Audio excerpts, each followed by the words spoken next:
Hey, this is Soldier7 here reporting for Right Wing Federation, and this video is what is with the interview with Bret Baier. Now, as you know, recently Kamala just did an interview with Bret Baier from Fox, and I don't really know what to say about it. I really don't have a lot of words for it, and I know this is not the only interview she's done recently in the last few months, but still, after looking at this one, or at least some of it, I just, couldn't help but scratch my head and say, what was up with that? Well, apparently the whole interview hasn't been shown. I don't know if it's been fully released or whatnot, or if it will, but if it has, I don't know if it has already at this time. And if it's not, I don't know if it will. But that was it was said, from what I understand, that was part of the interview. And I was just like, I don't get it, because it just, like out of all the interviews that I've seen Kamala do, this one just doesn't make sense. I mean, you can pretty much say that about almost every interview she has done, or almost every town hall she has done.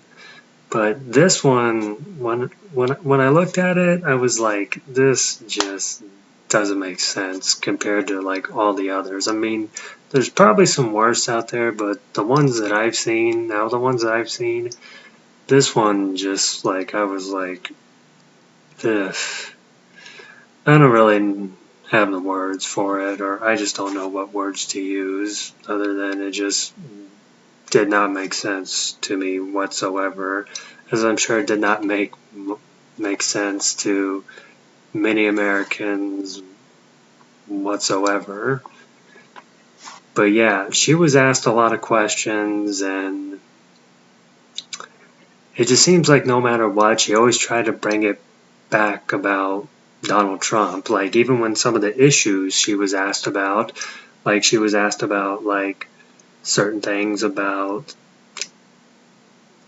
I don't know, like the direction the country was going in, and how she was going to be different from Biden, and why did she say Biden was fit to run for re-election this whole time and whatnot, up until the debate he had with Donald Trump, and so forth. I mean, sorry if I left something out there. I didn't necessarily see the whole thing, but I saw enough to where I was like, yeah, I'm lost for words, and I don't get it. Now, yeah, there's plenty of interviews that she's done. Well, not a whole lot these last few months, but she has done multiple interviews. But out of the ones that she's done recently, within the last few months or so, this seems to be the one that is being talked about a lot compared to some of the others, and I guess I can understand why. Well, because the first thing is, like, when Bret Baier asked her, like, when 79% of the country, well, this was his polls and this was his question, he said 79% of the country thinks we're going in the wrong direction, and she tried to, like, say, well, Donald Trump has been running for office. And we're just like, what? I mean, yeah, we already know that. Just like he did in 2016, just like he's doing now. So it's like, what was that all about? And then it almost seemed like every time he tried to ask her about an issue, and all the things that have occurred that during her time as vice president and during the Biden administration, it always seems like she always tried to make it, like, always tries to put the blame on Donald Trump. Like, even when it came to the border wall, when she was put in charge of that, she was the border czar for the last, 3 years since she's been vice president, or almost that entire time. If I'm not mistaken, Biden put her in charge as the border czar. And not only that, she tried to put the blame, like the issue that we have with the border right now, the trouble that's going on with the border right now. She tried to put the blame back on Donald Trump, even though he's running for re-election, but basically ever since January 20th, 2021, when it comes to Donald Trump making decisions, since that time he's been out of the picture. Only thing he's done since then is run for re-election. So how are you going to make this about Donald Trump? That's just the one thing I don't understand. It's like, for the last 3 years, we've seen things occur that have not, and I'm sorry if I'm just a loss for words, but it's like, I just don't get it. But it's like, these last few years, we saw the issue with the border getting worse. We see the economy getting worse. We see these conflicts that have occurred or threatening to occur, like the one with Taiwan and the communists in Beijing, which has not occurred, but it always looks like it's going to be a threat to occur at any time, even though they said, the communists in Beijing said they're going to wait till 2027 to invade Taiwan, but given the way things are right now, they may just go early, especially if Kamala gets elected. It wouldn't surprise me. But not to get off topic, like the conflict in Eastern Europe, the conflict in the Middle East, the economy, the border, it's like every time when she's asked this stuff, at least from what I saw with the interview, she always tries to put the blame on Donald Trump.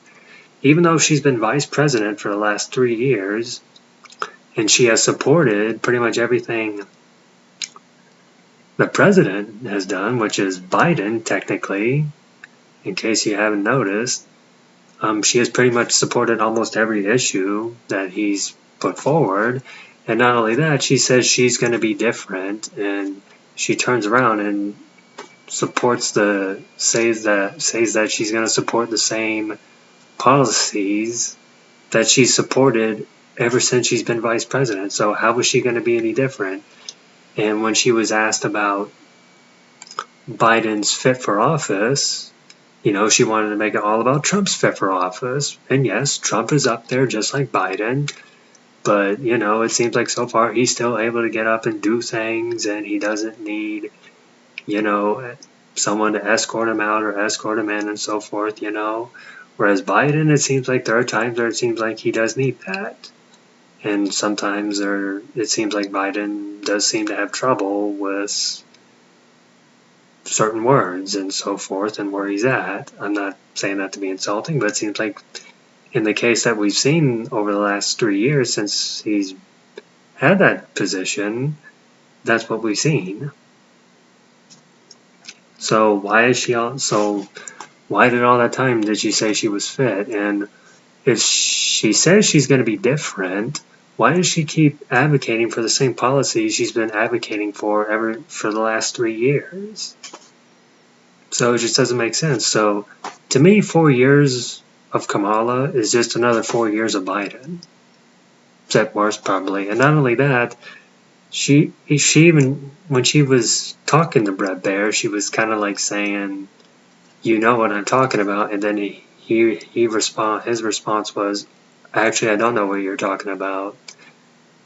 And my immediate response was, "Yeah, I don't think the people in America doesn't know what she's talking about, so I don't get it."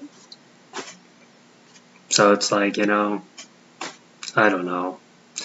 I mean, me personally, not to make any predictions, but it wouldn't surprise me that if after looking at that interview, it wouldn't surprise me if a lot of people would sit there and say, and that was it for Kamala.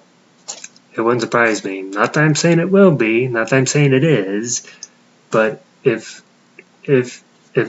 people end up saying in the future, and that was it for Kamala, I don't blame them, because it kind of makes sense. I mean, we can name some other things, but this interview here, yeah, that pretty much sums it up. But anyway, yeah, I'm a little lost for words. I don't know what else to say, but yeah, if any of you have anything else to say, please do tell. The comments are open, and yeah, that's all I'm going to say for right now. This is Soldier 7. Thanks for listening.